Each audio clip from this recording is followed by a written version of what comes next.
نہیں نہیں، میرا سریندر زندہ ہے، ایسا کبھی نہیں ہو سکتا۔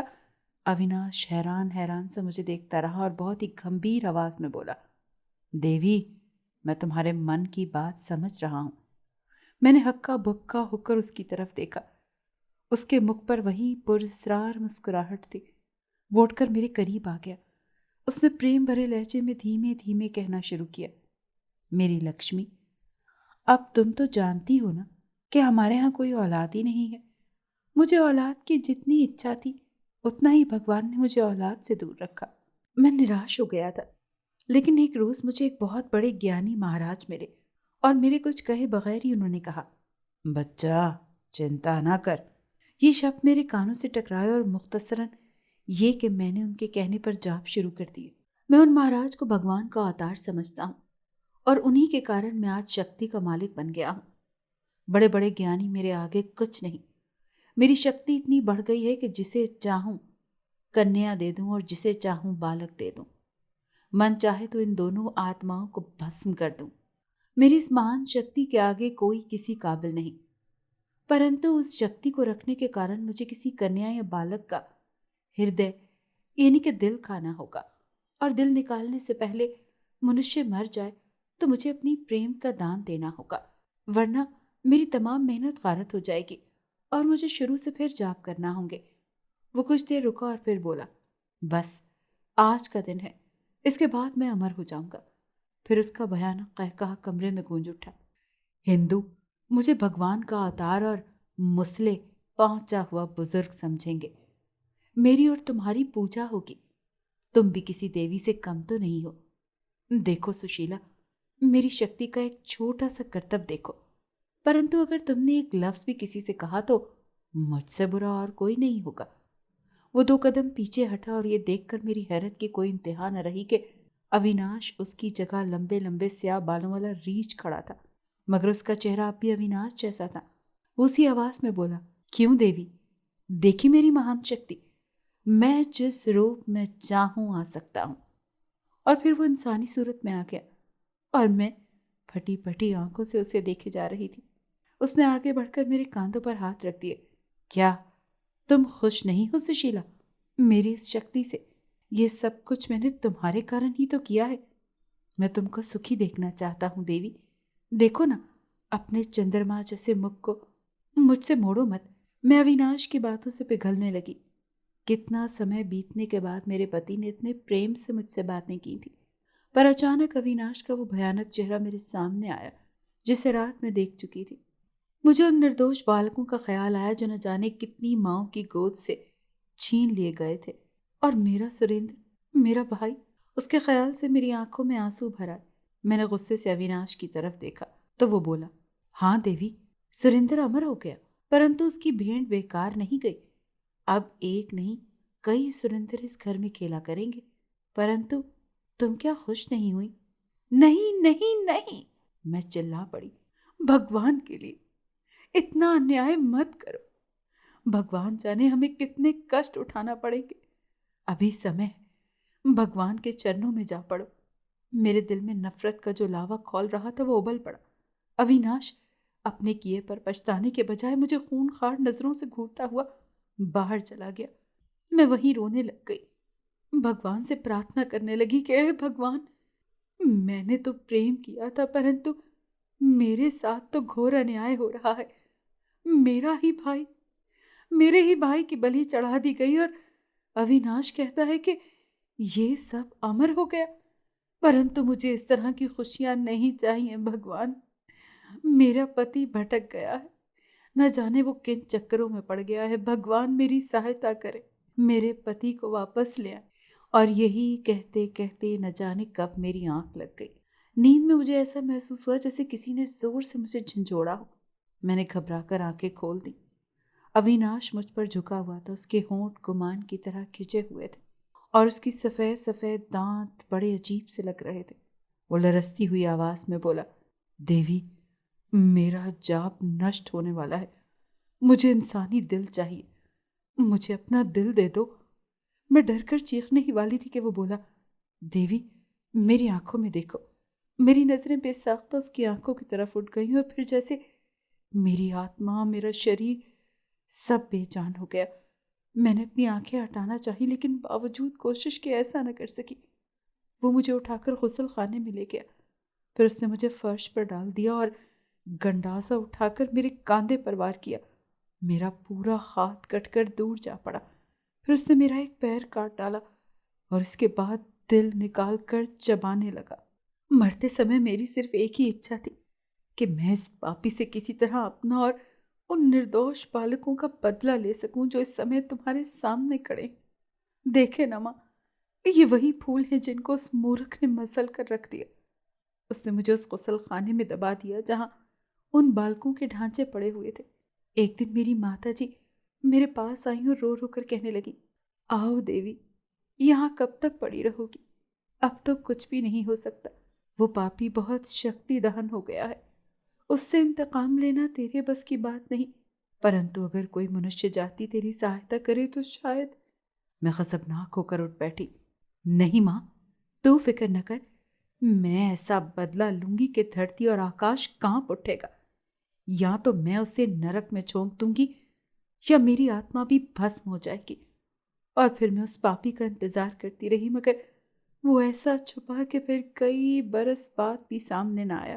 جاتے جاتے کچھ لکیریں ایسی کھینچ گیا کہ میں باہر نہیں نکل سکتی تھی۔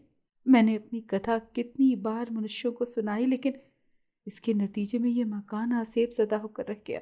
اب اس مکان میں کوئی نہیں آتا۔ کل اچانک یہاں ایک مسلمان جوڑا آ کر رکا۔ میری کچھ آس بندھی۔ یہ نواب تھا جو اپنی پتنی کے ساتھ سیر کرنے اس شہر میں آیا تھا۔ اس کی پتنی بڑی سندر تھی۔ اسے دیکھ کر مجھے ترس آ گیا، کہیں میری کتھا سن کر یہ لوگ ڈر نہ جائیں۔ لیکن پھر انتقام کی آگ نے مجھے بے کل کر دیا تو میں مجبور ہو کر نواب کے سامنے آ گئی۔ نواب نے مجھے دیکھا اور بھیانک چیخ مار کر گر پڑا۔ اس کا ہارٹ فیل ہو گیا۔ مجھے اس کی پتنی کا رونا نہیں دیکھا گیا۔ پھر لوگ اسے بھی لے گئے۔ میں پھر مایوس ہو گئی۔ ماں میری مدد کرو۔ میں یہ سوچ رہا تھا کہ کیا وہ جنازہ نواب ہی کا تھا جسے خالہ نے رکوا کر اس کا منہ دیکھنے کی خواہش کی تھی۔ اس وقت اس نے ایک بچے کے سر پر ہاتھ پھیرا تھا۔ ماں جی، یہ میرا سریندر واقعی اس سے مشابہت رکھتا تھا۔ میرا سریندر ہی اس مورخ پاپی کا پہلا شکار تھا ماں جی۔ بھگوان کے لیے کچھ کرو ماں جی۔ وہ اپنی کتھا کہہ کر خاموش ہو گئی تھی اور میں ظلم اور بربریت کی یہ انوکھی داستان سن کر تڑپ گیا۔ مجھے ایسا محسوس ہو رہا تھا جیسے وہ میری اپنی بہن ہے۔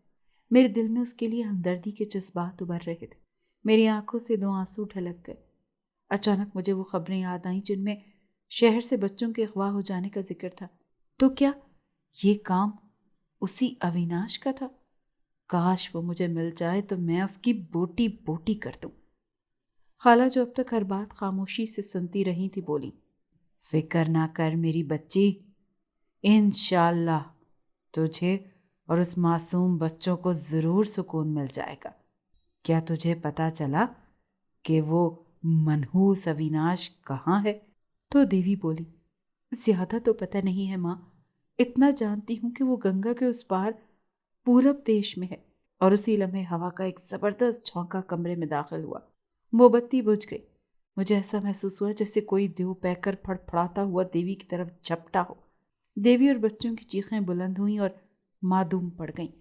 اسی لمحے میں نے خالہ کے حولے کو پرندے کی طرف اچھلتے دیکھا۔ شاید انہوں نے اس پر حملہ بھی کیا ہو، کیونکہ ان کے اچھلتے ہی کمرے میں ایک اور بھیانک چیخ گونجی، اف ظالم، مار دیا! اور پھر پروں کی پھڑ پھڑاہٹ کی آواز تیزی کے ساتھ دور ہوتی چلی گئی۔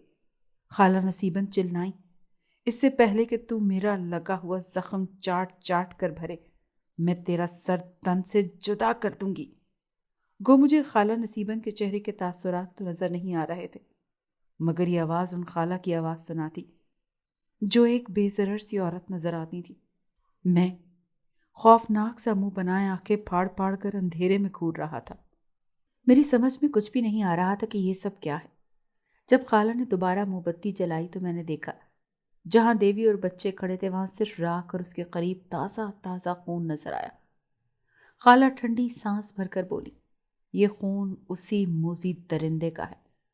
اس نے دیوی اور بچوں کی روح کو ختم کر دیا ہے۔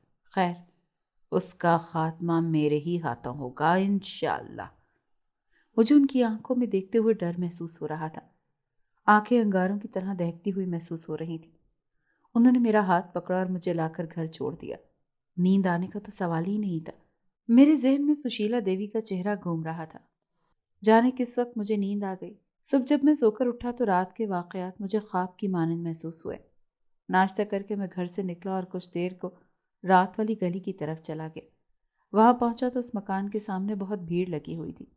معلوم یہ ہوا کہ رات کو لوگوں نے اس مکان سے بڑی بھیانک چیخوں کی آوازیں سنی تھی۔ رات کو تو کسی نے یہاں آنے کی ہمت نہ کی۔ لوگوں کا خیال یہ تھا کہ یقیناً کوئی چور رات کو مکان میں داخل ہوا ہوگا اور مکان کے بھوت نے اسے پکڑ لیا ہوگا، لیکن مکان کے اندر داخل ہونے پر کچھ بھی برآمد نہ ہوا۔ 2 ماہ بعد جب مالک مکان نے اس مکان کو گروایا اور غسل خانے کا فرش کھدوایا تو نیچے سے کئی بچوں کے ٹوٹے پھوٹے ڈھانچے اور ایک بڑا ڈھانچہ برآمد ہوا تھا۔ اس شام ہمارے ہاں والد صاحب کے ایک دوست عنایت اللہ خان صاحب قیام پذیر تھے۔ دھان پان سے آدمی تھے، لیکن بولتے تو ایسا لگتا جیسے لڑ رہے ہوں۔ وہ ہمارے شہر سے 40-45 میل دور تھے۔ سوامی گاؤں میں رہتے تھے۔ پہلے تو وہ ہمارے شہر میں ہی رہتے تھے، مگر پتہ نہیں کیوں چلے گئے تھے۔ باتوں باتوں میں انہوں نے والد صاحب سے کہا، بھائی تمہیں معلوم ہے جب میں پچھلے سال آیا تھا تو ایک فقیر کا ذکر تم سے کیا تھا، مگر اس وقت حالات کچھ اور تھے، مگر اس سال کچھ عجیب عجیب واقعات رونما ہو رہے ہیں۔ میں تو یہ سمجھتا ہوں کہ ہمارے گاؤں پر جو مصیبتیں آئی ہیں وہ اسی مجاور کے بچے کی وجہ سے آئی ہوئی ہیں، مگر میری بات کوئی مانتا ہی نہیں۔ چچا عنایت کی اتنی بات سے میں کچھ کھٹکا۔ میں نے جلدی سے کہا، چچا میاں مجھے ذرا پوری بات سنائیے، کیونکہ چچا عنایت کی باتوں سے میرا دھیان فوری سشیلا دیوی کی طرف گیا۔ میرے شک کی دوسری وجہ یہ تھی کہ گنگا ہمارے شہر سے کوئی 6 میل دوری پر بہتا تھا اور چچا کا گاؤں گنگا کے اس طرف تھا، اور یہ وہی مقام تھا جس کا دیوی نے ذکر کیا تھا۔ چچا نے میرا کچھ اشتیاق دیکھ کر ایک بھی سانس نہیں لی اور بولے، بیٹا قصہ دراصل یہ ہے کہ اب سے کوئی 1.5 سال پیشتر ہمارے گاؤں میں 2 فرلانگ دور ایک میدان سا تھا۔ یہ کسی کی بھی ملکیت نہ تھا۔ کسی کاشتکار نے وہاں 8 گز لمبی قبر دیکھی۔ وہ چیختا ہوا بھاگا۔ تھوڑی دیر میں سارے گاؤں والے قبر کے پاس جمع ہو گئے، لیکن آس پاس کے کسی گاؤں میں 8 فٹ لمبا تو کوئی شخص رہتا ہی نہیں تھا جس کی موت کے بعد اتنی لمبی قبر تیار کی جاتی۔ اور تم تو جانتے ہو کہ گاؤں والے کس قدر وہمی ہوتے ہیں۔ کسی کو ہمت نہ ہوئی کہ قبر کو کھود کر دیکھتا۔ تھوڑے دن تو یہ قبر موضوع بنی رہی، پھر لوگوں نے توجہ دینی چھوڑ دی۔ 6 ماہ بعد اچانک سے وہاں ایک خوفناک سی شکل کا لمبا تڑنگا آدمی آدم کا اور کسی سے کچھ کہے سنے بغیر قبر کی دیکھ بھال میں لگ گیا۔ اب قبر کے چاروں طرف کچی دیوار کا احاطہ بن گیا ہے اور اس میں سبزہ لہلہانے لگا۔ گاؤں کے منچلے نوجوانوں نے اسے کھانے پینے کا ایک ڈھنگ سمجھ کر قبر کو مسمار کرنے کا ایک منصوبہ بنایا، لیکن مجاور 24 گھنٹے قبر کی نگرانی کرتا تھا، اسی لیے انہیں موقع ہی نہ ملا۔ ہوتے ہوتے یہ خبر دور دور تک پھیل گئی اور توہم پرست لوگ چادریں چڑھانے اور منتیں مانگنے کے لیے وہاں آنے لگے۔ اور یہ حیرت انگیز بات تھی کہ وہ جو کہتا تھا لوگوں کے ہاں ہو بھی جاتا تھا۔ وہ بے اولاد جوڑوں کو اولاد بھی دیتا تھا۔ مجھے اس چیز سے بڑی حیرت ہوئی، مگر ان بچوں کو دیکھ کر عبرت ہوتی تھی۔ کسی کا ہاتھ غائب، کسی کی ٹانگ گھٹنے تک کٹی ہوئی اور آنکھیں پترائی ہوئی۔ ہو نہ ہو یہ درندہ ہے۔ مجھے تو بڑا عجیب لگتا ہے۔ میرا ذہن ایک دم کھٹکا اور میں چاچا کی بات سن کر ایک دم کھڑا ہو گیا۔ یقیناً یہ وہی اویناش ہے، میں نے سوچا۔ چچا میرے خیالات سے بے خبر اپنی باتیں کہے جا رہے تھے۔ 1 سال تک تو خیر معاملہ ٹھیک رہا، لیکن پھر گاؤں کے چھوٹے چھوٹے بچے غائب ہونا شروع ہو گئے۔ گاؤں والے روٹتے پیٹتے مجاور کے پاس گئے۔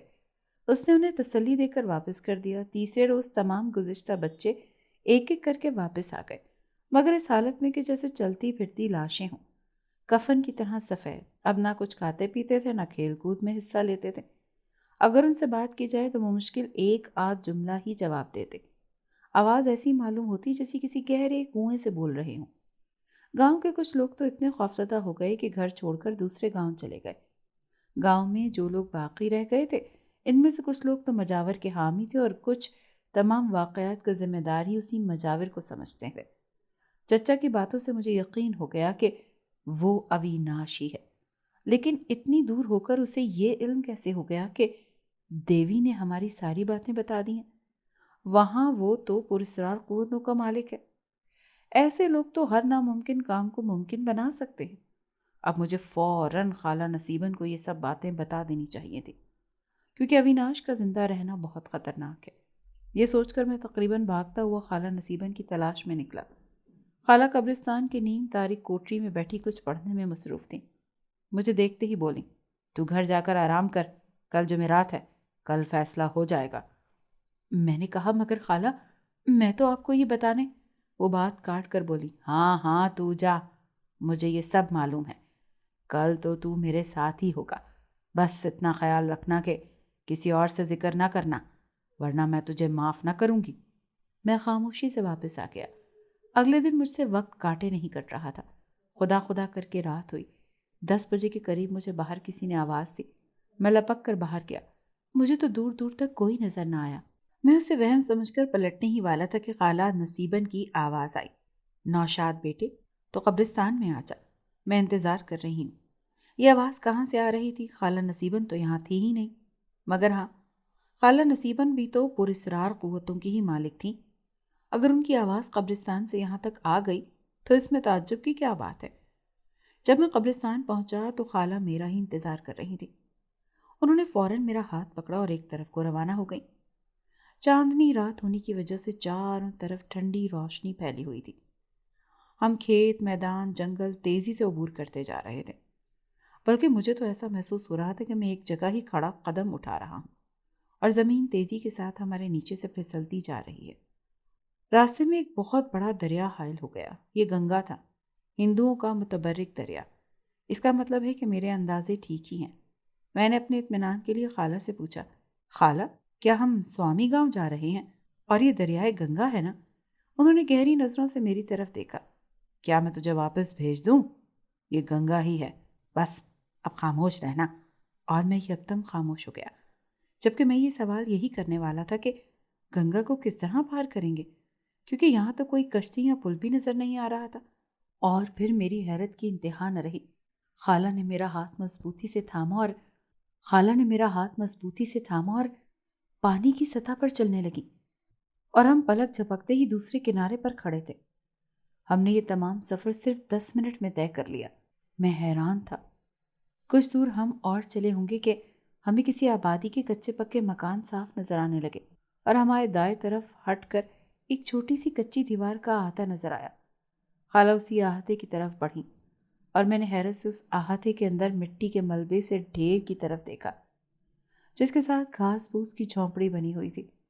بالکل وہی مقام تھا جیسا کہ چچا عنایت نے بتایا تھا۔ ہم خاموشی سے اس جھونپڑی کی پچھلی طرف جا کر کھڑے ہو گئے اور اندر جھانکا۔ دیے کی زرد زرد کمزور سی روشنی نے جھونپڑی کے ماحول کو بہت ہی پراسرار سا بنا رکھا تھا۔ ایک طرف کونے میں ایک لمبا تڑنگا خون خوار شکل کا انسان تھا، جس کی آنکھیں خون کی طرح سرخ ہو رہی تھیں۔ وہ بیٹھا ہوا اپنی کسی زبان میں کسی درندے کی طرح اپنی ٹانگ پر لگے ہوئے زخم کو چاٹ رہا تھا۔ ایسا لگ رہا تھا جیسے کسی نے اس کی پنڈلی پر بڑے اطمینان سے چاقو سے لمبا سا زخم کر ڈالا ہو، لیکن جب بھی وہ اپنی زبان زخم پر لگاتا تو اسی لمحے اس کا بدن کانپ کر رہ جاتا، اور پھر وہ آپ ہی آپ قرایا، بڑھیا تو نے جو زخم مجھے لگایا ہے اس کے بدلے میں تمام دنیا کو لاشوں میں تبدیل کر دوں گا، دیکھنا۔ اس کا بھیانک انداز خاموش فضا کو لرزا کر چلا گیا۔ لاشیں، میری تابع لاشیں، فرما بردار لاشیں، او لاشیں۔ میں تو حیران رہ گیا۔ تو کیا یہی اس سشیلا دیوی کا بد کردار شوہر تھا؟ کیا یہی وہ موذی درندہ ہے جس نے نامعلوم کتنے بے گناہ اور معصوم زندگیوں کو اپنی بری خواہشوں کی بھیٹ چڑھا دیا؟ اور اچانک خالہ نے میرا ہاتھ دبا دیا، جس کا مطلب میں یہ سمجھا کہ وہ اس بات میں جواب دے رہی ہیں۔ اچانک اس دیونما انسان نے منہ اٹھا کر کتے کی طرح فضا کو سونگنا چاہا اور چوکنے انداز میں ادھر ادھر دیکھنے لگا۔ دشمن، دشمن، دشمن، اس کے منہ سے نکلا اور جلدی سے لنگڑاتا ہوا جھونپڑی سے باہر آ گیا۔ اس کے باہر نکلنے سے پہلے ہی خالہ نے کچھ پڑھ کر اپنے اور میرے اوپر پھونک دیا۔ اویناش کچھ دیر کھڑا ادھر ادھر دیکھتا رہا۔ لیکن خدا جانے اسے ہم نظر کیوں نہیں آ رہے تھے، جبکہ کئی مرتبہ اس نے ہماری طرف دیکھا بھی تھا۔ پھر وہ اپنے آپ سے بولا، کمال ہے، ہاں کمال ہے، کیا میرا علم مجھے دھوکہ بھی دے سکتا ہے؟ ہاں ہاں، ہوگا کوئی معمولی سا، میں خطروں سے نہیں ڈرتا۔ پھر اس نے طویل انگڑائی لی۔ اوہ مجھے پیاس لگی ہے، خون، تازہ تازہ خون، صاف خون، دل دل جوان دل، آ رہا ہوں میرے بچوں، آ رہا ہوں، تمہیں ہمیشہ کی زندگی دینے آ رہا ہوں۔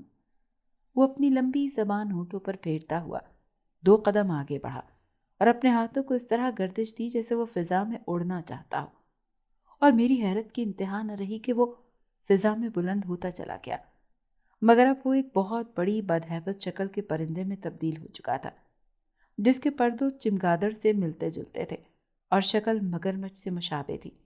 اس کا رخ دریا کی طرف تھا اور پھر دیکھتے ہی دیکھتے وہ ہماری نظروں سے اوجھل ہو گیا۔ شاید آج پھر کسی بدنصیب ماں کی گود خالی ہونے والی تھی۔ میں نے اضطراری حالت میں خالہ کو دیکھا جو اب تک خاموش تھی۔ انہوں نے میری نگاہوں کا مفہوم سمجھ لیا اور مجھے خاموش رہنے کا اشارہ کیا۔ چند ہی لمحوں میں ہمارے چاروں طرف ہلکی ہلکی آہٹوں کا ہمیں احساس ہوا۔ خالہ نے اور میں نے ادھر ادھر دیکھا اور میں چونک پڑا۔ احاطے کی کچی دیوار سے ایک سر نمودار ہوا جو آہستہ آہستہ اوپر اٹھتا جا رہا تھا، اور اب وہاں مکمل آدمی کھڑا تھا، اور اس نے اپنا ایک ہاتھ میں پھاوڑا اور دوسرے ہاتھ میں شاید کلہاڑی رکھی ہوئی تھی۔ میں نے گھوم کر دوسری طرف دیکھا، وہاں پہ ایک آدمی کھڑا تھا۔ پھر تو چاروں طرف سے 4 آدمی اندر آ گئے، چوکنے انداز میں جھونپڑی کی طرف بڑھے، اور جب ان کو یقین ہو گیا کہ جھونپڑی خالی ہے تو جلدی سے قبر پر چڑھ دوڑے۔ انہوں نے جیسے ہی قبر کو کھودنے کے لیے پھاوڑے چلائے، اسی لمحے ان 4 آدمیوں کی بھیانک چیخیں فضا میں گونج کر رہ گئی، اور پھر تو جس کا منہ جدھر کو ہوا بھاگ کھڑا ہوا۔ وہ بھاگتے جاتے اور چلاتے جاتے۔ میں خود ان کی چیخیں سن کر اپنی جگہ اچھل کر کھڑا ہو گیا۔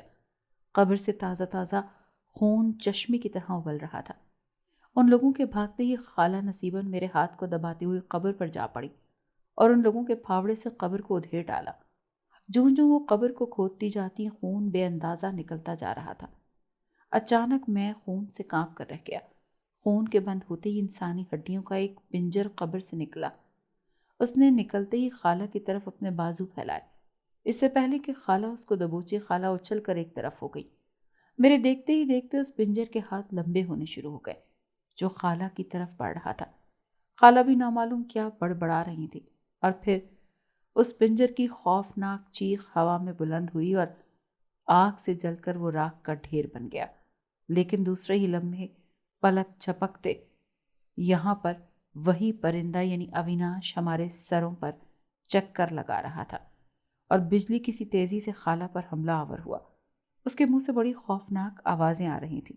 خالہ نصیباً بڑے اطمینان سے اس پرندے کو گھور رہی تھی، کیونکہ خالہ نے اس پر پڑھ کے کچھ پھونکا اور وہ تھپ سے زمین پر تڑپ رہا تھا۔ خدا جانے میری آنکھیں یہ سب کیا دیکھ رہی تھی۔ میرے دیکھتے ہی دیکھتے اویناش آنکھیں پھاڑے اپنا سر جھٹک رہا تھا۔ اسی لمحے اویناش کا بھیانک قہقہا گونجا، ہو ہو بڑھیا،